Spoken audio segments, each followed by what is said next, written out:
Patriots Nation, the vibe in Foxboro tonight is exactly what we love. A statement win on the field, but a few ticking time bombs shaping the rest of this season. A key position is getting dangerously thin. An unlikely hero just punked his former team in prime time. A Super Bowl champion is on the radar. And front office decisions could decide whether the road to Santa Clara really runs through Gillette Stadium. Do you think this front office stays aggressive or plays it safe from here on out? Hit that like button, subscribe, and let's get into it. Let's start with what's keeping a lot of people in New England up at night: the backfield. That 33-15 win over the Giants was dominant. The team is 11-2, leading the division and stacking wins. But right in the middle of all that hype, there's a detail that can turn into a nightmare if the decision makers don't react. The running back room is hanging by a thread. Terrell Jennings left the game hurt. Antonio Gibson is done for the year, and suddenly everything falls on the shoulders of one rookie and one inconsistent veteran. The Pats still put up 119 rushing yards, just enough to keep the defense honest and open up the playbook. And that's where the best news of the night comes in. Tre'Veon Henderson. The rookie went for 67 yards on just 11 carries, a 6.1 yards per carry average, flashing vision, burst, and that feeling of every time he touches the ball, something good might happen. On the flip side, Ramondre Stevenson finished with only 40 yards on 12 carries, 3.3 a pop, and once again looked like he's no longer the guy to carry this offense on his back. It's getting clearer every week. Henderson has to be the true RB1, and Stevenson at this point is more of a situational piece than a workhorse. The problem is, if Jennings is out for a while, any injury to Henderson could be absolutely catastrophic for this winning streak. And that's where the criticism of Mike Vrabel comes in. He nailed almost everything this past offseason. He rebuilt the offensive line, upgraded the wide receiver room, and stacked playmakers on all three levels of the defense. But he left the running back depth way too thin and didn't fix it at the trade deadline. After Antonio Gibson went down back in Week 5, it was basically mandatory to bring in at least one more reliable back to stabilize the backfield. Vrabel trusted what he had, bet they could ride it out, and now he's flirting with disaster. If Henderson goes down, there is no real plan B. Sure, you've got D'Ernest Johnson and Craig Reynolds on the practice squad, guys who can step in and give you snaps. But they don't carry the same weight when the job is to keep defenses honest in January. Standing pat at the deadline might end up being one of those decisions that comes back to haunt you in the middle of a playoff run. And if this team stumbles because the backfield collapsed, nobody is going to want to hear the word rebuild after starting 11-2. While we're talking about risk on offense, on the other side of the ball, there's a guy who decided to turn pure anger into rocket fuel: Corey Durden. Before the ball was even kicked on Sunday night, he was at the mouth of that inflatable tunnel, hearing his name echo through Gillette Stadium, making his first start of the year against the very team that told him he wasn't good enough. Patriots Nation, you know how that script goes. When a player takes that personally, he either disappears or he takes over. Durden chose to take over. He hit the field with ridiculous energy, was involved from the very first snaps, stayed around the ball all night, and helped this defense completely control the Giants' offense.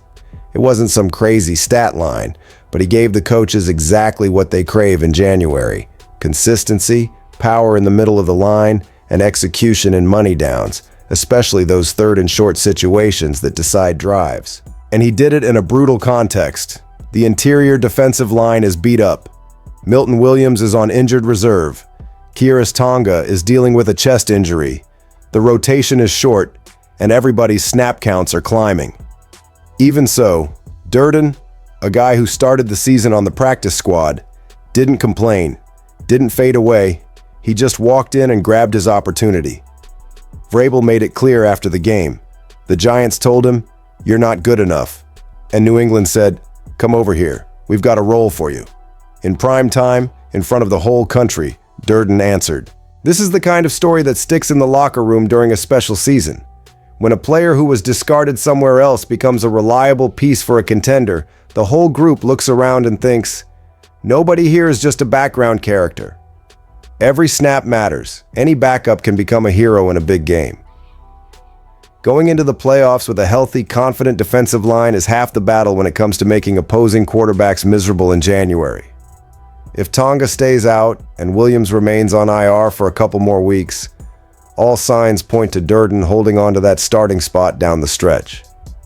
After the emotional response he just gave against his former team, almost nobody in Foxboro is going to question that. In a season of accelerated rebuild, it's these hidden gems that can turn a good roster into one that's truly ready to fight for the top of the AFC. So I want to know from you, do you already see this guy as a permanent fan favorite in New England? If there's one thing this early Mike Vrabel era has made crystal clear, it's this.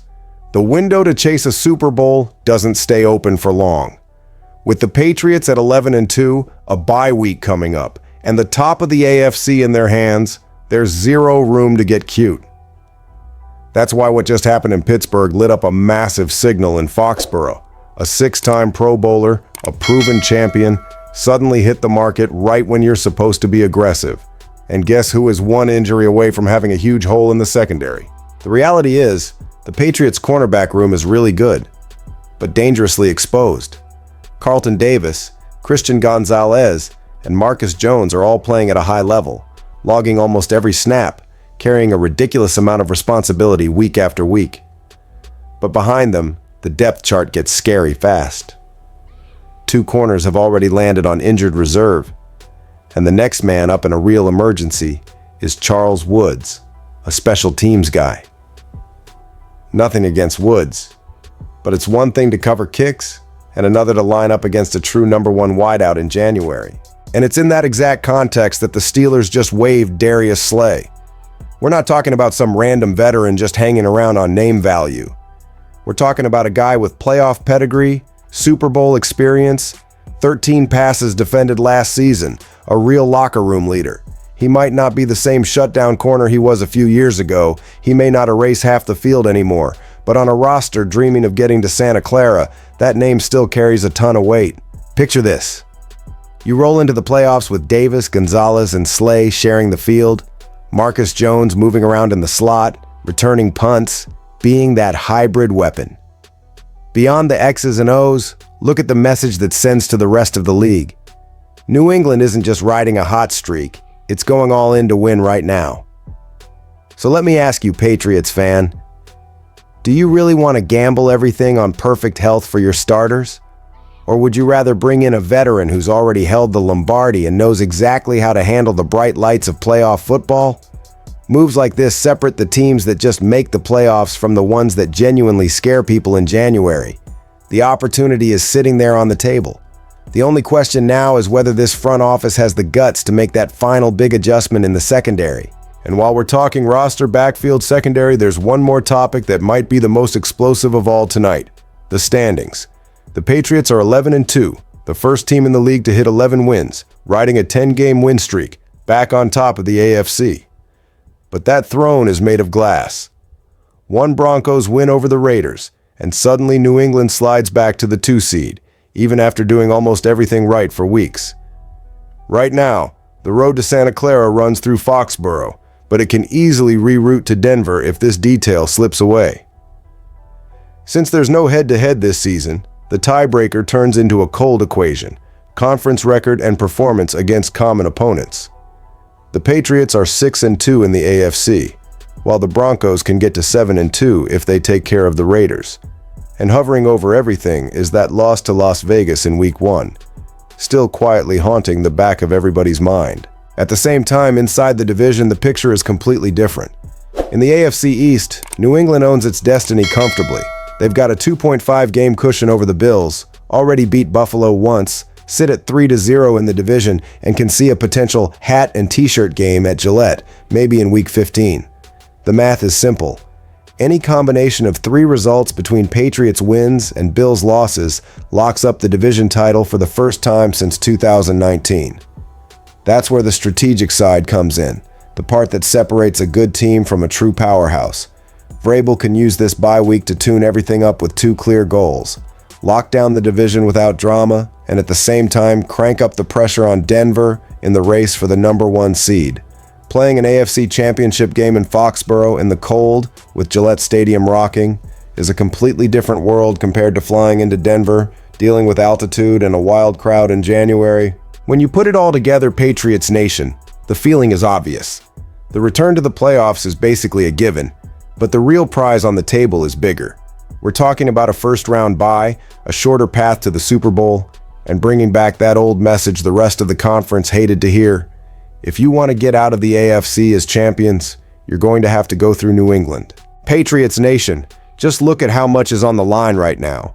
A backfield one injury away from disaster, Deran turning into a symbol of resilience, a real shot at landing a champion like Slay, and a playoff race where every tiny detail might decide whether the AFC runs through Foxboro or not. Nothing is guaranteed, everything is still wide open. This bye week is pure gold to fix mistakes, get the roster healthy, and crank the tempo up even more on the way to Santa Clara. Now I want to hear from you. Should Vrabel go all in and stay aggressive, or trust what he's already built? Drop a like, hit subscribe, and let me know in the comments.